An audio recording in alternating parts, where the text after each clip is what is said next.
Now they're even able to pick up a Phantom Assassin. So it's a good carry-to-carry matchup. We saw there was a lot of emphasis from Ragdoll from getting rid of carry heroes in game 1.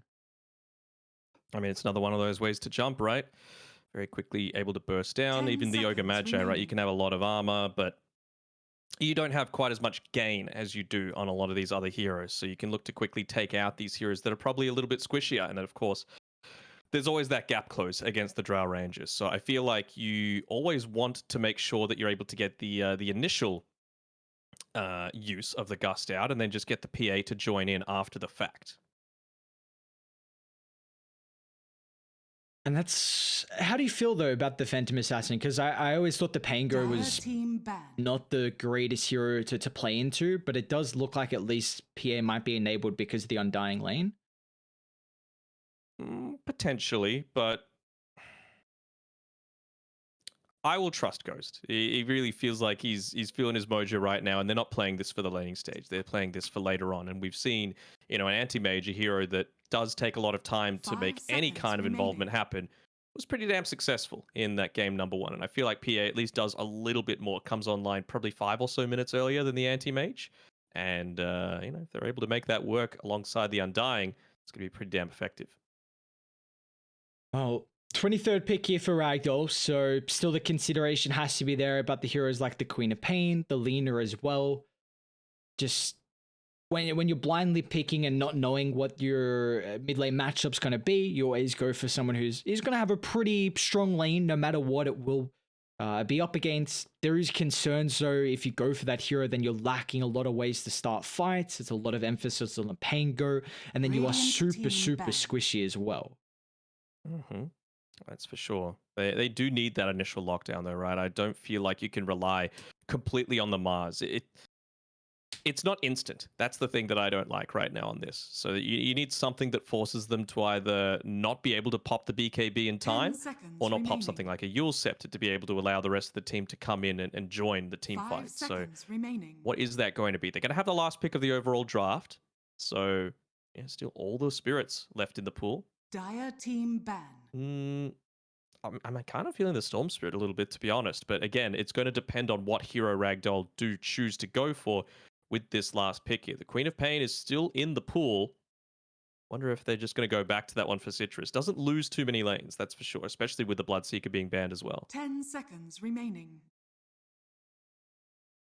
Yeah, that's... I wouldn't be surprised if they just ban out. I think force Ragdoll to go for something they're not as comfortable on. And then there's a question of like, what else are you looking for then for Citrus to play? Like, are there any heroes that really stand out in regards to being a position 2 that can maybe start fights and be a little bit tankier? Like, could a DK be an option?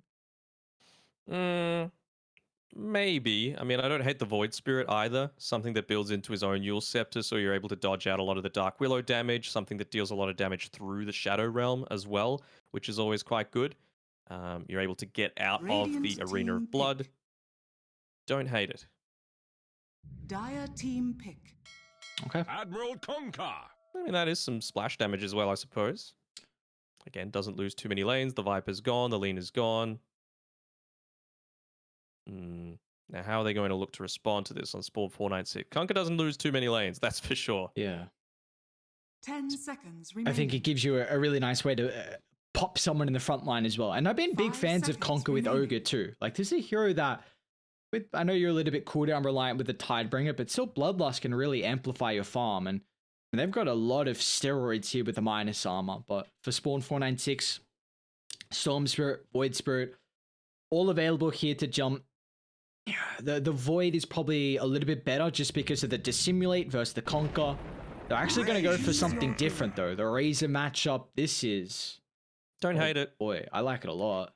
I mean, I feel like if you went one of those Spirit heroes, you're just going to get harassed out of the lane by the Tidebringer, right? Int heroes, not the greatest armor. Razor, agility hero, so you're not going to be harassed quite as much. And then, of course, it forces Citrus perhaps to use the X marks a little bit more defensively. So I like this. You're setting yourself up to have a really good time in that mid lane. You've got good control as well with the Dark Willow and the Mars. They at least do have a lot more stuns coming through this time around for Ragdoll. So there's not going to be quite as many issues for VT Faded being able to just stand there and right click. You got the Kunkka with the Torrent and the boat. You got the Ogre Magi's stun, and of course Pangolier continuously rolling through. And nothing really that's going to stop Pango from doing the work that he wants to, right? Like maybe when the PA picks up BKB, and maybe if the Razor gets the static link onto him before he rolls. But other than that, it feels like GY is going to have a pretty decent early game. And I think that's the main thing, because Ragdoll often can rely on GY to have a good game to set them up, and I think this game is going to be no different. You need a way to kite the Razor in the fights and disrupt the Mars arena too, because I think this game for Spawn.496 really comes down on the arena, because they are lacking control, and Ragdoll can just reset out of the fight. You've got Weaver super mobile, Pango really mobile as well, and Conker can make it a little bit difficult with his stun lock. So Razor will need some protection, and Arena will definitely enable him to kind of, soak away all the damage. So my eyes are on the position 3s this game and how they can set each respective team up. But how do you feel? Who's kind of the person to look out for, and I guess the team you're also favoring here? I'm just going to go with Ragdoll again. I feel Prepare confident with them, especially considering they've got the more stuns this time around. But the other thing for Spawn.496 is that it's not just the arena that they can just run away from, right? It's also the tombstone. There are a couple of things that you really want to anchor the team fight around. And, well, if you're able to escape from that, you're putting yourself in a pretty good spot. Is my mic any better now, by the way? Yes. Yes. Okay. Just then, or? No, it's been maybe a couple of minutes now. I don't know. I don't know what you did, but you did something. I did nothing. So, so love that. Just love that. Makes no sense. I Friend, hello, friend. I'm 30 gonna. seconds to battle. I want to go Dire. I want to go Dire. I think Ragdoll are a better team. I think they've got a lot of steroids here, which I really like. But I think Dire. I want you to talk me through it. Okay, I think Dire have much better team fighting, and if Dire get first ages, then I think they win this game. I just struggle to see how Radiant can team fight. They're going to rely very heavily on their own area control with the Rolling Thunder and probably Torrent Storm as the game goes on. Are you expecting Zillion to dumpster this lane as well? Yes, I think this lane is not good for the Conker.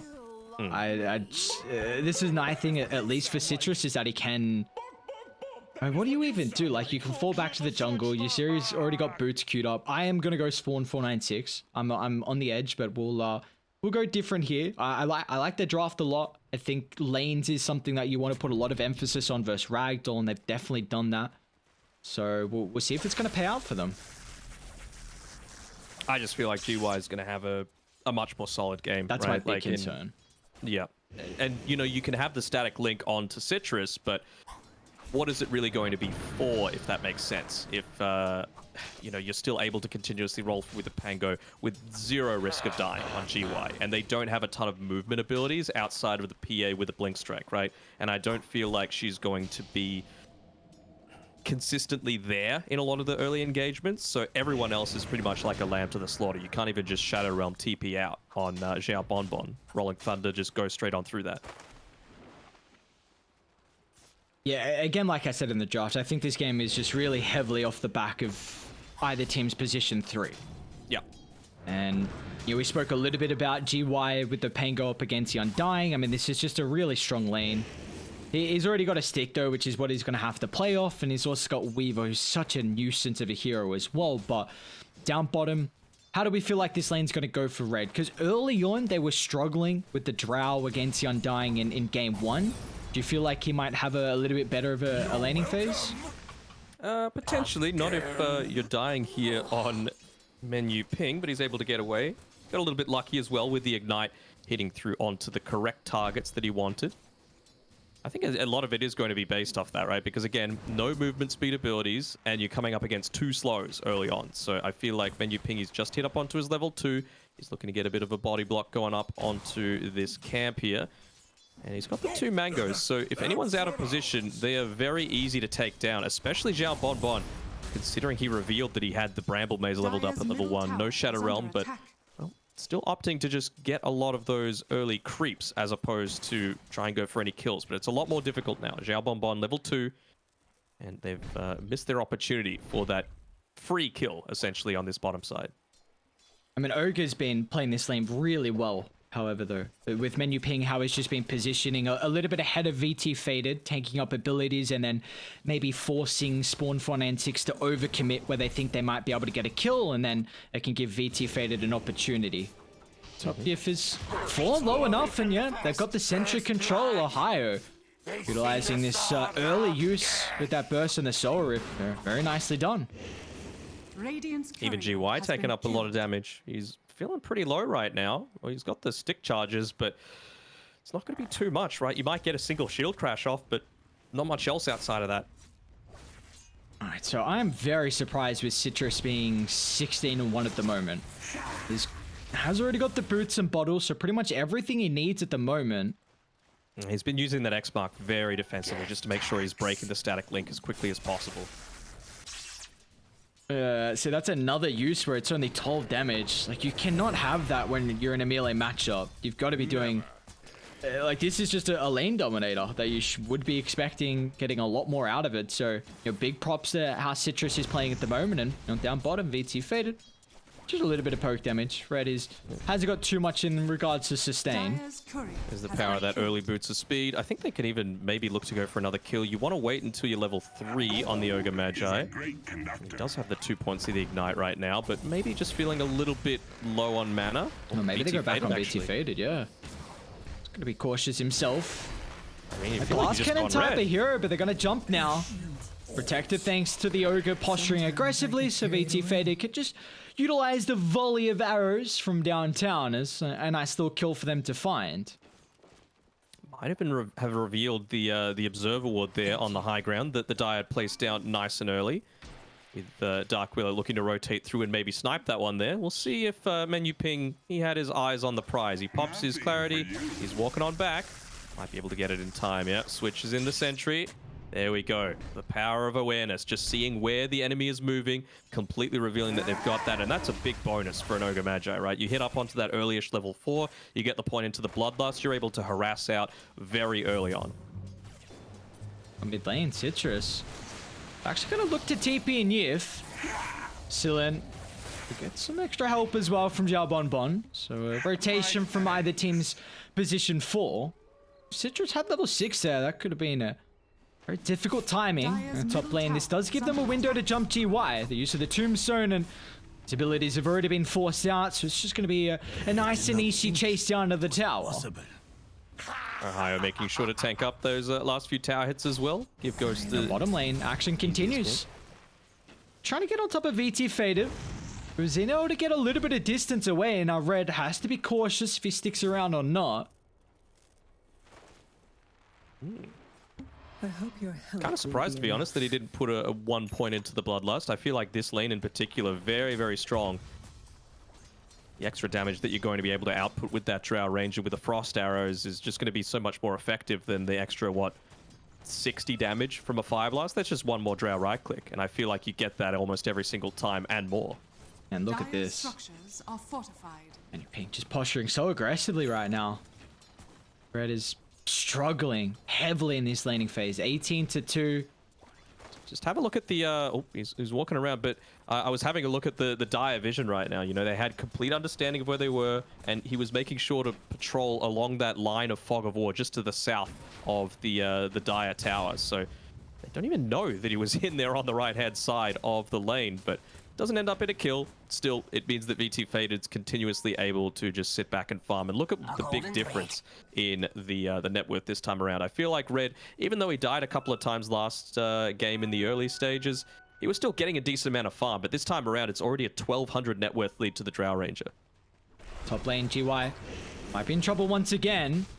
She'll crash back up in 3 seconds, and Ghost not going to continue to pursue for the kill. And, well, even Citrus is going to look to join them up top. Now, this was scouted out, though, Dire. A very deep laning ward, so they're well aware of the positioning Radiant's from the middle tower Conqueror. And is under attack. let's see now what they want to do with this information. Asilan is betting on the T1, but look at the Rainbow TPs. Pango, along with VT Faded, going to look to show up mid. They're lacking the initial stun, and Silen's actually just going to turn it back around on Yif, but he's lacking that last right click. As BT Faded will claim it an early rotation from your Drow Ranger. Huh? You find the kill, you're happy with that. Yeah, they've completely abandoned this bottom lane with... Was that TPs coming through? I mean, the PA TP towards the bottom side of the map. Willow doesn't have one, and Red does. And they're able to get a kill onto... Wow. The Undying on the top side of the map. So 2 towers being pushed in by Ragdoll at the exact same time is pretty scary to be able to come up against, right? And you don't get that kill onto the Razor if you've got an Undying like last game. That's the power of the extra stun. I don't know about this one, Zillow. TP like that, yeah, he's... Instant tips? I just... You should not be 800 gold behind. Like, this is a winning matchup. The Razor versus the Conquer. It's... Yes, but some of that can be attributed, like, a lot of the time you just expect the enemy mid lane to want to prioritize the damage early on, right? You get the Blades of Attack component of your phase boots first, but Citrus made sure to get those boots of speed, made sure that he was always able to reduce a lot of that static link effectiveness. And, well, that few early rotations up there, he's in a really good spot. And again, it's the power of stuns, right? You can't just TP on away if you get engaged upon. Ragdoll now, a lot of map control to be able to play with here. See VT Faded taking a lot more of the aggressive farm thanks to the protection with their Observer Ward. And now it really feels like to pull them back from the depths, it's going to be Red and Xiao Bonbon to make the plays, but...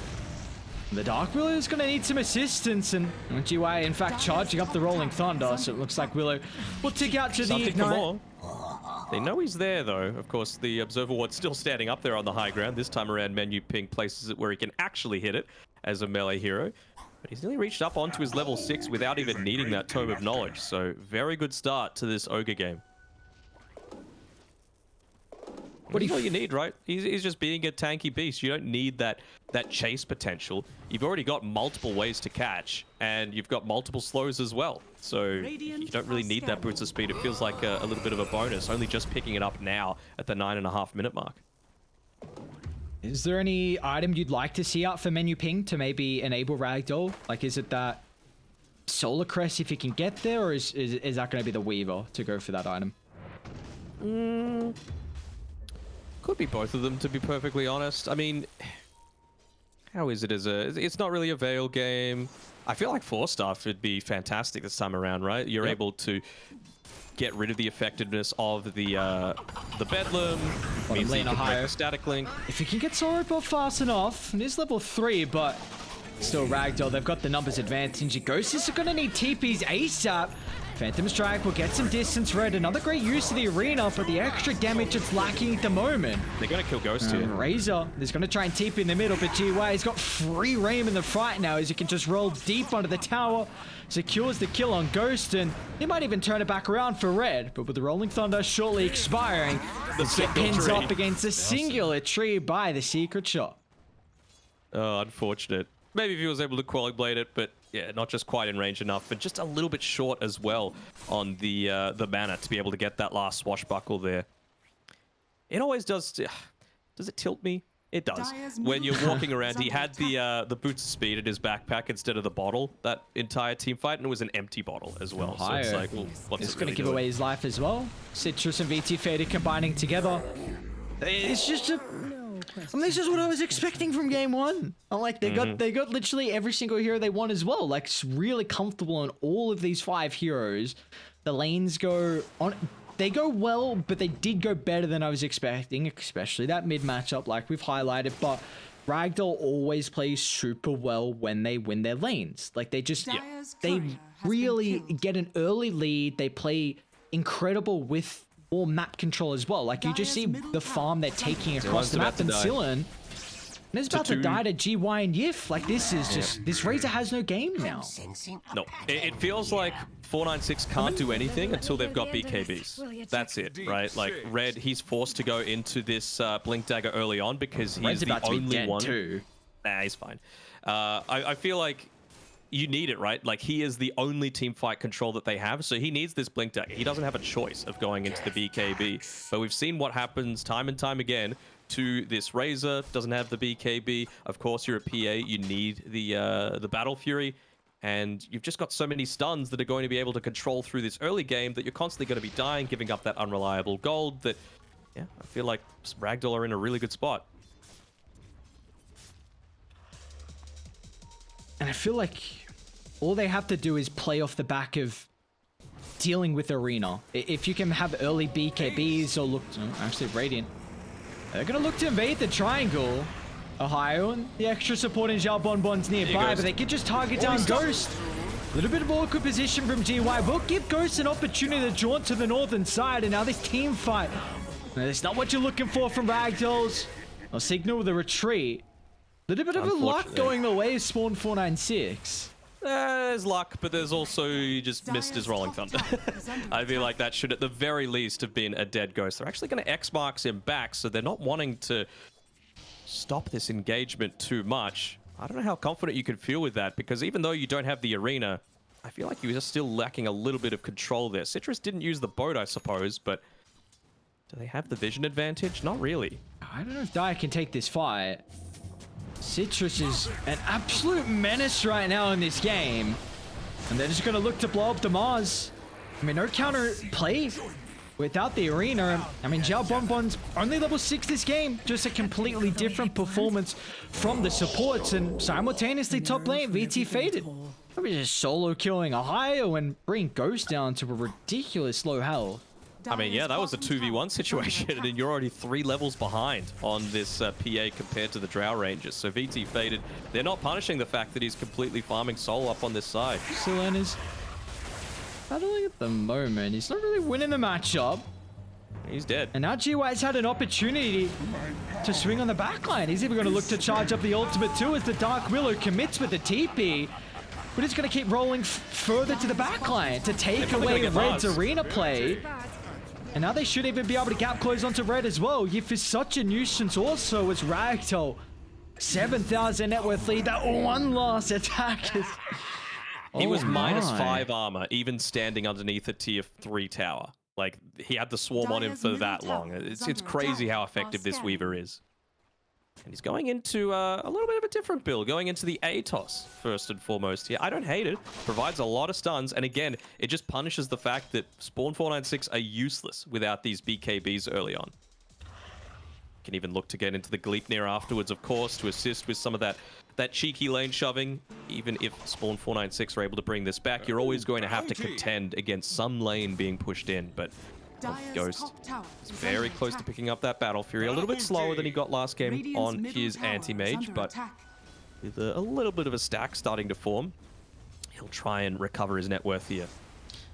Such a huge fan of how at least one person, whether it's GY or Yif, has been playing down bottom. Like, you're just taking away this... A lot of what should be the more safer part of the map for the Phantom Assassin, because they found this tier 1 tower. But he can't really cross this border, which you'd usually expect, and it's really forced this to be a later Battle Fury than he's hoping. And then it also means that the rest of Dive don't have too many other parts of the map to farm, and it just, one, it's helping with the supports and Pango to pick up their items and map control as well. As they're already looking to take Roshan, and that'll be for free. And this one should just be able to close out all the outer towers. This is going to be super methodical, as you know, something that we've really come to love for Ragdoll. And the thing is as well, we're going to be picked off, yeah. It's just... See you later, and I. Another hero death just bleeding across the map. Yeah, you mentioned Yif and GY just playing on the bottom side of the map. That's the power of these, like, heroes with a lot of movement, right? You can just use the Shikuchi to push lanes out and not actually give up your life. You could do that sort of thing with the Swashbuckle. We'll try and buy up, but still, we won't even have enough for the BKB. So that's a costly position for him to be in, and the rest of Radiant are looking to connect as well. They had a ward in the lane. Not sure if they saw Xiao Bonbon at the moment. In fact, he and Red are looking to try and burst down GY. He's already used all the abilities, and now with the extra help of Red's arena to enclose him in the area, they'll find a pretty big kill. I mean, you'll take whatever you can get across the map, but well, it's not going to be worth it if they lose Ghost up top, however. VT Faded standing hand in hand. All they needed was that extra control from the Gust, and they'll melt through the Phantom Assassin. If not able to catch Red as the TP out happens, but yeah, I mean, you feel no threat of wanting to go in onto the PA in that situation, right? Arena was used. Bramble was used, Terrorize was used, Razor was dead at the time. So yeah, VT Faded just continuing to play around here, and well, they've even got the siege creep here on the top side of the map. At least they've got the glyph available that's going to be able to stop this creep wave from pushing into the tier 2 Dire's tower, top but tower is under attack. they've still got how long left? Dire's 3.5 minutes on the Aegis.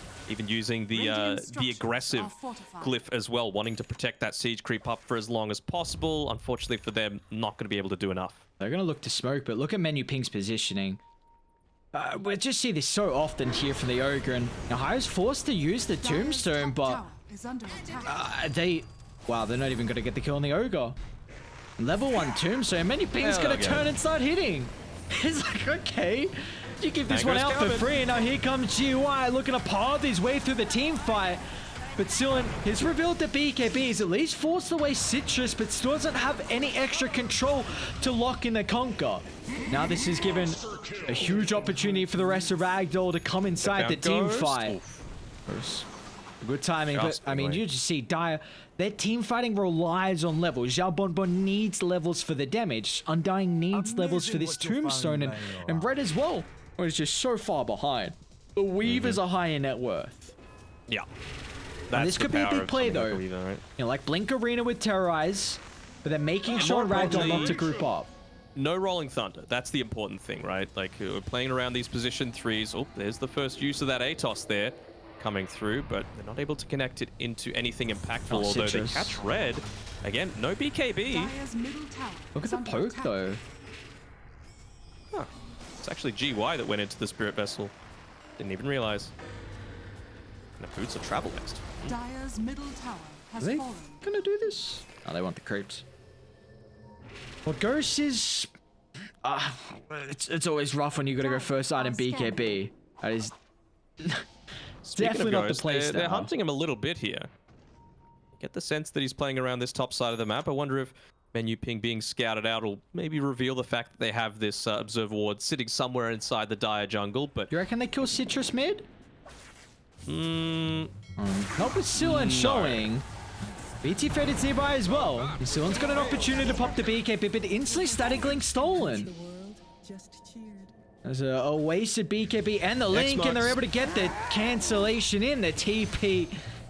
An instant tip out from GYs. Under attack.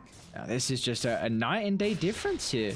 this is approaching that GG territory. Like, Razor dead again. And you don't have Glyph to be able to stop VT Faded from being up here on the front lines with his 50 seconds left on the Aegis.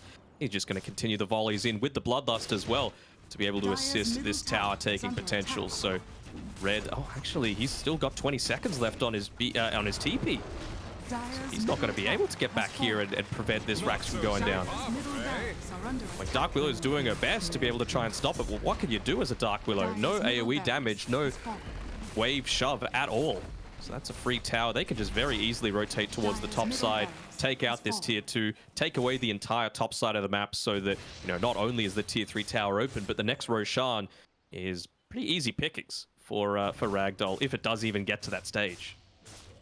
And Ghost is so far away from BKB as well, so he's going to take... they can just go high ground, doesn't even matter. You're not worried about the PA. He won't have any items before that, and it's just... You're really playing off the back of a mistake here from Spawn.496. That has to be the only avenue back in. Well, they found Ghost. Yef here with the Atos, of course. He's going to start out with a lot of the damage coming in onto him, hoping to try and force the TP out. Okay. I don't know how big of a... Oh, is that their Dragon Scale, though? They might be able to steal that one that was at the camp that he was farming. Well, take Menu Ping. Whatever life you can get. Xiao Bonbon's going to run into VT Faded as well. Great use of the Terrorize, and now Silen has been able to steal a bunch of damage here, but it's not enough as VT Faded can Silen's reposition been himself thanks to the Hurricane Pike, and now Silen's in trouble. Nice little jukes and jives, but still GY around a choke point like this has got way too many walls to bounce back on to recorrect his pathing as you lose Menu Ping, and you see what the sacrifice is worth for. Yeah. And I was thinking maybe that might have turned out not too well for them. The reason I think that they haven't gone in onto the high ground just yet, they still want that Drow BKB, right? Like, again, they don't have any of this instant catch, even with this Razor last pick, right? It doesn't provide that. So you're going to be able to see when a Mars blinks in on top of you. You're going to get that BKB off, so you're not getting, you know, completely locked down. Sure, you don't have any save until Yif picks up the Aghanim Scepter, but I feel like once you've got that BKB, not to say VT Fated's unkillable, but it just makes it so much harder, and you need to invest so much more that, you know, of course, Kunkka, very strong in his own right, that's going to be able to deal with you. Citrus going to run into at least Xiao Bonbon. More valuable target. Let's see if Citrus tries to run into Ghostspinner and just be like, all right, if we can only see the Dark Willow, we may as well secure the kill. Dire's bottom tower Yif under is- I feel like attack. you're totally cool with giving the net worth over to Yif as well, right? Only, what, 1,500 gold away from the Let's full see act? bottom lane. They are setting up. BT No Fated's towers in instantly going to DP2 see, and now either. Red as well is in trouble. As G-Way, great timing here with the Rolling Thunder, completely wastes the use of the arena, and more importantly though, it has given an opportunity for The BT Manta Fade Illusions to are doing it. escape, and look at the damage that's getting in from afar. BT Faded, even Ghost is looking to show up as well without the BKB. They're trying to target down the drow as best as possible, but BT Faded's not even dead just yet. Oh, it's cool territories. The G's are dropped, and we got a game 3 on our hands. See, that's what we were expecting in game number 1, this sort of Yeah. gameplay. And it's the power of stuns, man. That's the big difference. And I just felt like Undying, it's nice for the laning stage, but after that, it just doesn't provide too much of anything. So unless you absolutely stomp the lane, it's not going to do too much for you. But Ogre, of course, very different. Provides you that stun, both for the laning stage, as well as the damage, as well as that frontline presence, and even just the bloodlust.